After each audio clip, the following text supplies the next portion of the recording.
نبوت کے 12ویں سال اللہ تعالیٰ نے رسول اللہ صلی اللہ علیہ وسلم کو معراج کرائی۔ سبحان الذي أسرى بعبده ليلا من المسجد الحرام إلى المسجد الأقصى الذي باركنا حوله لنريه من آياتنا إنه هو السميع البصير۔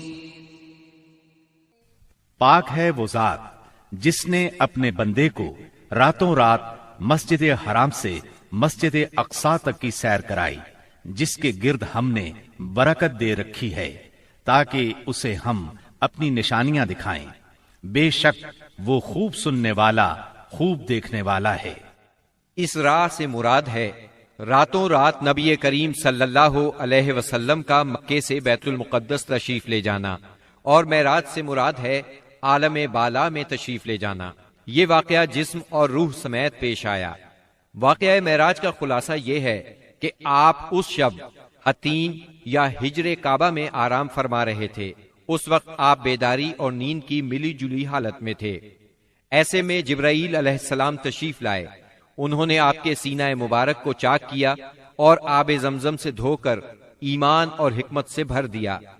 پھر آپ کے سامنے سواری کے لیے براق لایا گیا، جو گھوڑے سے قدرے چھوٹا سفید رنگ کا جانور تھا۔ اس کی تیز رفتاری کی وجہ سے اسے براق کا نام دیا گیا۔ اس کا قدم جہاں تک نظر جاتی تھی وہاں پڑتا تھا۔ اس پر سوار ہو کر آپ بیت المقدس تشریف لے گئے، مسجد اقصی میں داخل ہوئے، 2 رکعت نماز ادا کی، اس میں تمام انبیاء کی امامت کرائی۔ پھر جبرائیل علیہ السلام آپ کے پاس 2 برتن لائے، ایک میں شراب تھی، دوسرے میں دودھ۔ آپ نے دودھ پسند فرمایا۔ اس پر جبریل علیہ السلام نے کہا، آپ نے فطرت پائی، آپ کو ہدایت نصیب ہوئی اور آپ کی امت کو بھی۔ اگر آپ شراب کو پسند فرماتے تو آپ کی امت گمراہ ہو جاتی۔ اس کے بعد آپ کو بیت المقدس سے آسمان دنیا تک لے جایا گیا۔ جبریل علیہ السلام نے دروازہ کھلوایا، آپ کے لیے دروازہ کھولا گیا۔ آپ نے وہاں انسانوں کے باپ سیدنا آدم علیہ السلام کو دیکھا اور انہیں سلام کیا۔ انہوں نے آپ کے سلام کے جواب میں فرمایا مرحبا۔ انہوں نے آپ کی نبوت کا اقرار بھی کیا۔ ان کے دائیں طرف ایک گروہ تھا، جب اس گروہ کی طرف دیکھتے تو مسکراتے۔ یہ سعادت مندوں کی روحیں تھیں۔ ان کے بائیں طرف بھی ایک گروہ تھا، جب انہیں دیکھتے تو روتے۔ یہ بدبختوں کی روحیں تھیں۔ پھر آپ صلی اللہ علیہ وسلم کو دوسرے آسمان پر لے جایا گیا۔ جبرائیل علیہ السلام نے دروازہ کھلوایا، آپ کے لیے دروازہ کھولا گیا۔ آپ نے اس میں 2 خالازاد بھائیوں یعنی سیدنا عیسیٰ ابن مریم علیہ السلام اور سیدنا یحییٰ علیہ السلام کو دیکھا اور انہیں سلام کیا۔ انہوں نے جواب دیا مرحبا اور آپ کی نبوت کا اقرار کیا۔ پھر تیسرے آسمان پر لے جایا گیا۔ وہاں آپ نے سیدنا یوسف علیہ السلام کو دیکھا۔ انہیں آدھا حسن دیا گیا تھا۔ آپ نے انہیں بھی سلام کیا۔ انہوں نے جواب میں کہا مرحبا۔ پھر آپ کی نبوت کا اقرار کیا۔ پھر آپ کو چوتھے آسمان پر لے جایا گیا۔ وہاں سیدنا ادریس علیہ السلام کو دیکھا اور آپ نے سلام کیا۔ انہوں نے سلام کا جواب دیا مرحبا اور آپ کی نبوت کا اقرار کیا۔ پھر 5ویں آسمان پر لے جایا گیا۔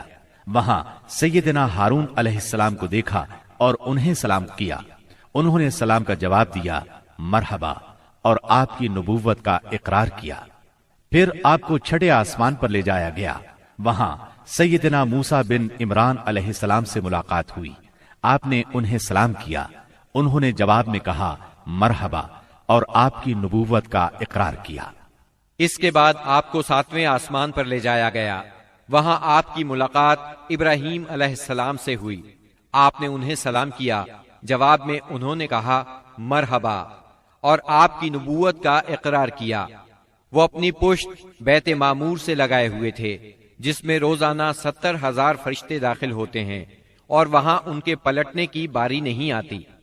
پھر آپ کو سدرۃ المنتہا تک لے جایا گیا۔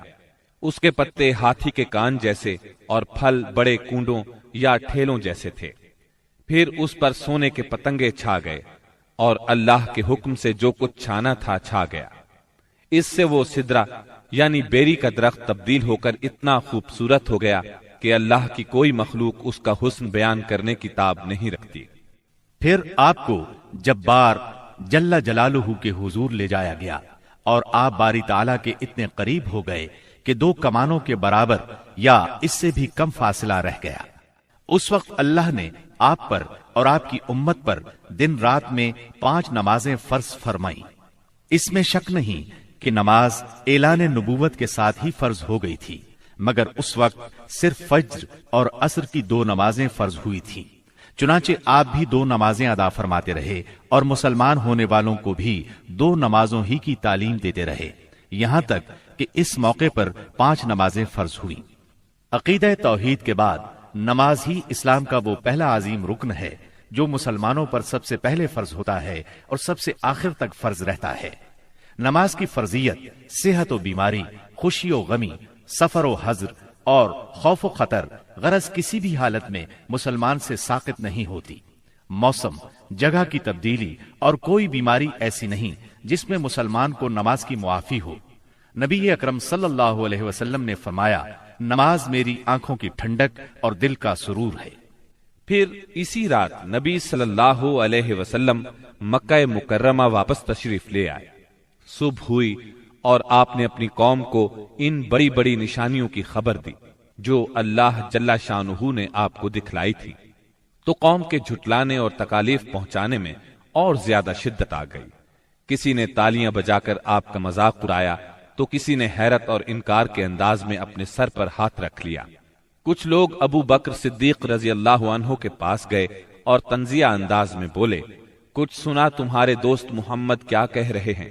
سیدنا ابو بکر صدیق رضی اللہ عنہ نے پوچھا، انہوں نے کیا کہا ہے؟ جواب میں انہوں نے وہ سب کچھ دوہرا دیا جو آپ نے بیان فرمایا تھا۔